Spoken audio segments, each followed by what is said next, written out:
Start. Change. हमारे सामने आज दो रास्ते हैं जो भयावह हैं, डर के रास्ते हैं। भारतीय संस्कृति को इन दो रास्तों से बचाना है। एक रास्ता वह है जिस पर हमारे पश्चिम की नकल करने वाले भाई चलते हैं। पश्चिमी ढंग की चीज़ों को, रीति रिवाजों को, उनकी भाषा को अपनाकर पश्चिम की नकल करना या उसकी प्रतिलिपि बनाना, यह हमारे देश को शोभा नहीं देता है। मेरी मान्यता है कि हमारा देश बौद्धिक रहा है। मैं इस पर बल देता हूँ। बहुत से अंग्रेज इतिहासकारों ने कहा है कि हमारे यहाँ परिपाटी को पूजने वाले बहुत हैं, कंजर्वेटिज्म बहुत है। इसमें आंशिक सत्य है, पूरा सत्य नहीं है। हमारा देश अपने आंतरिक तल में बौद्धिक रहा है, बुद्ध का पुजारी रहा है। बुद्धि के ऊपर उसने किसी किताब को नहीं रखा है।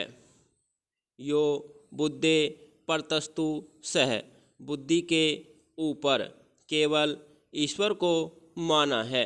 ईश्वर के बाद संसार में बुद्धि ही तत्व है। मैं बुद्धिवादी हूँ। बुद्धि के ऊपर सब पुस्तकों को, ट्रेडिशंस को नापने तोलने के लिए तैयार हूँ। यही हमारे यहाँ प्राचीनों का क्रम था। हमारे देश का ही एक वाकया है, वैसा संसार में और कहीं मैंने नहीं सुना। कथा है, जब यास्क मुनि के शरीर छोड़ने का समय आया तब उनके चेलों ने उनसे पूछा, महाराज आप जाते हैं, अब वेदों का अर्थ कौन करेगा?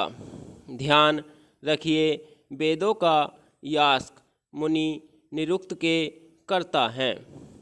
निरुक्त वह शास्त्र है जो वेदों के शब्दों को सामने रखता है और उनका अर्थ निकालता है।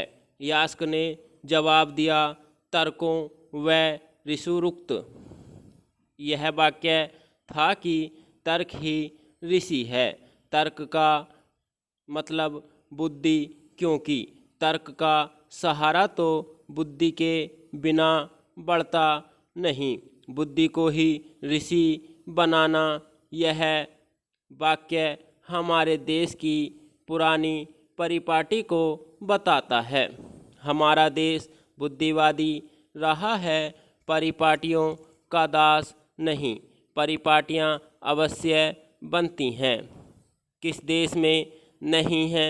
बहुत जगह परिपाटियों की बहुत गुलामी रहती है। अगर बुद्धि भी साथ हो तो वे ठीक होती रहती हैं। हमारे यहाँ परिपाटियाँ चलती हैं, लेकिन बौद्धिकता पुराने समय से समाज पर प्रभाव डालती रही है। आज हमें जहाँ एक और पश्चिमी नकल से बचना है, वहाँ अपने देश की परिपाटियों का भी, जो कि धर्म के नाम पर चलती हैं, विश्लेषण करना है। हमारी संस्कृति प्राचीन है लेकिन बौद्धिक है।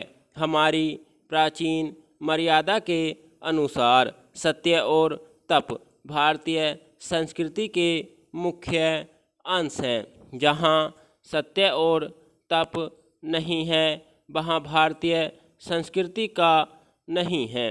धर्म का आधार मुक्ति है। भारतीय संस्कृति को बिना सूझे बूझे कीचड़ में नहीं घसीटना चाहिए। जहाँ बुद्धि नहीं वहाँ मुक्ति नहीं, वहाँ भारतीय संस्कृति नहीं, वहाँ धर्म नहीं। स्टॉप।